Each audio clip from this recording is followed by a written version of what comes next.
It was supposed to be just another ordinary Friday night. I can't believe it's yogurt. 4 teenage girls worked the closing shift at a small yogurt shop in Austin, Texas. They were laughing, wiping down counters, restocking supplies, and sharing plans for the weekend ahead. Then, without warning, 4 masked gunmen stormed the shop. In mere minutes, what should have been a normal evening turned into a scene of unimaginable horror. The girls' laughter was silenced forever, and their lives were stolen in a crime so brutal, it shocked an entire city. This is the story of the yogurt shop murders, one of the most horrifying and haunting unsolved mass murders in American history. The images of December 6, 1991 remain all too vivid. I can definitely still see it. What do y'all got out there? I'm in Round Airport 35. Inside of 5, so we got 5 inside of business. December 6th, 1991. It was a chilly winter night in Austin, Texas. At the I Can't Believe It's Yogurt shop on Anderson Lane, the neon lights reflected off the wet pavement outside. Inside, 4 young girls were finishing up their shift, unaware that the night would end in tragedy. Amy Ayers, the youngest at just 13, was bubbly and full of energy. Her youthful curiosity often led her to follow her older friends around, laughing at their jokes and soaking in the warmth of their camaraderie. She adored her cousin, Sarah Harbison, who at 15 had a protective streak and a kind heart. Sarah often looked out for the younger girls, making sure everyone felt safe and included. Eliza Thomas, 17, was the responsible and quiet one. She had a natural instinct for leadership. A backyard wedding in 1989. It was here at her mother's wedding that most of what little home video there is of Eliza Thomas was taken. Cutting up in front of the camera, or some quiet time with mom on the couch, are some of the few video memories there are of 17-year-old Eliza. But there are pictures, lots of pictures of Eliza growing up. And often guided the girls through closing duties, ensuring every task was completed efficiently. Her calm presence balanced the group dynamic. Jennifer Harbison, also 17. Sarah's older sister, was outgoing and full of life. Home videotapes give us intimate glimpses of the girls and their personalities. Sarah, number 52, loved the game of basketball. She was a cheerleader in the 8th grade, so she would go to a ball game and the girls would play.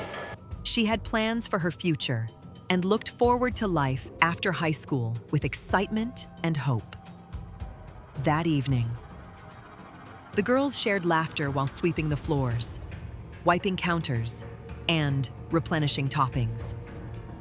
They discussed weekend plans, joking about movies, music, and the latest gossip from school.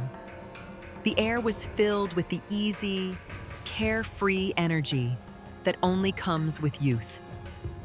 They had no idea that, in just a few hours, their ordinary night would descend into unimaginable horror.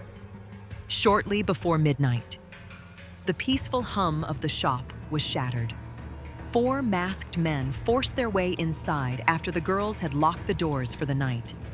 What followed was a meticulously cruel and terrifying sequence of events. The intruders overpowered the girls and tied them up using their own shoelaces and aprons. In a horrifying act of violence, the attackers sexually assaulted the girls before herding them to the back of the shop. One by one, the teenagers were executed in the most chilling way possible. Shot in the back of the head. The killers then poured flammable liquid throughout the shop, setting the small building ablaze to destroy evidence. Flames quickly consumed the interior, leaving little more than charred remnants of the once cheerful space.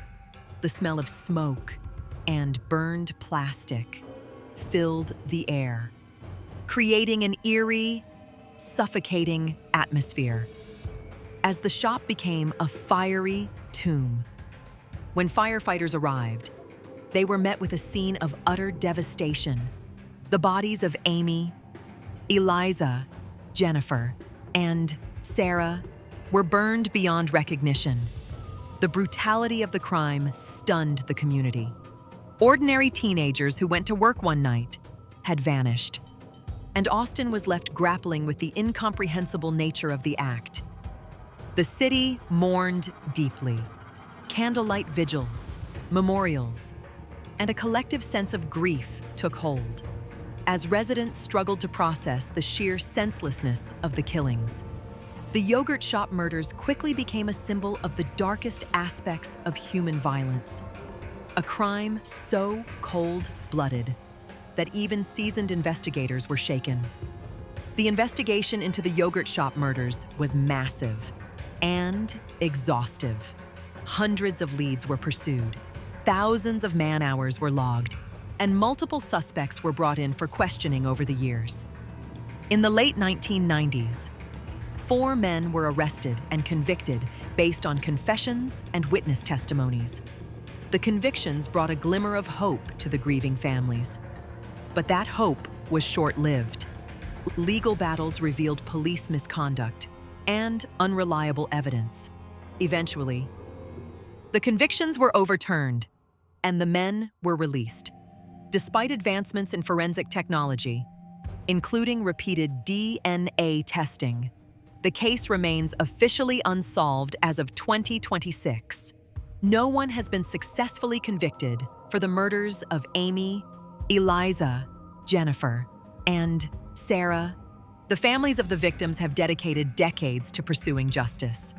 Over 34 years later, they continue to pressure the Austin Police Department and the Texas Rangers to keep the investigation active. Annual vigils commemorate the lives lost, while public appeals seek new information that could finally lead to the killer's capture. The case also serves as a chilling reminder of the limitations of the criminal justice system.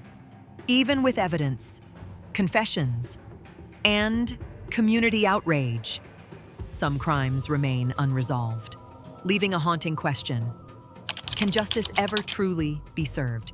When time stretches on, memories fade, and evidence grows cold?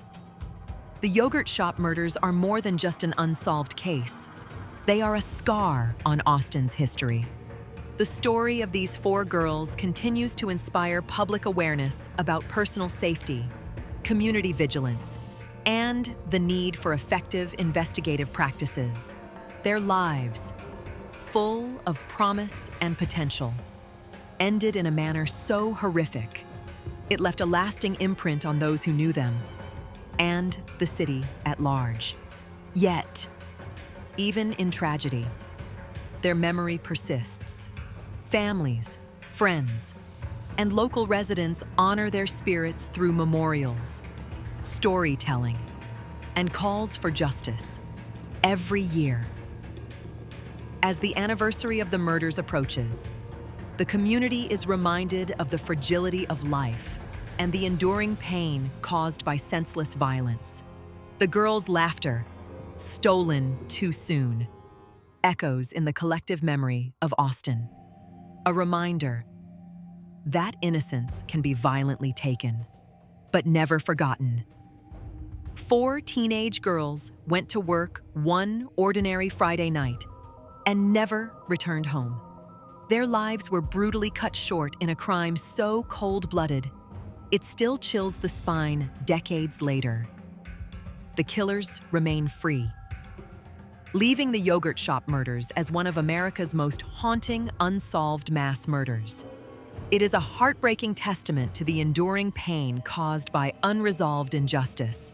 I thought, my God, we actually have a chance, a shot, to solve this crime after so many years. What do you think happened that night? Do you believe the killers will ever be caught?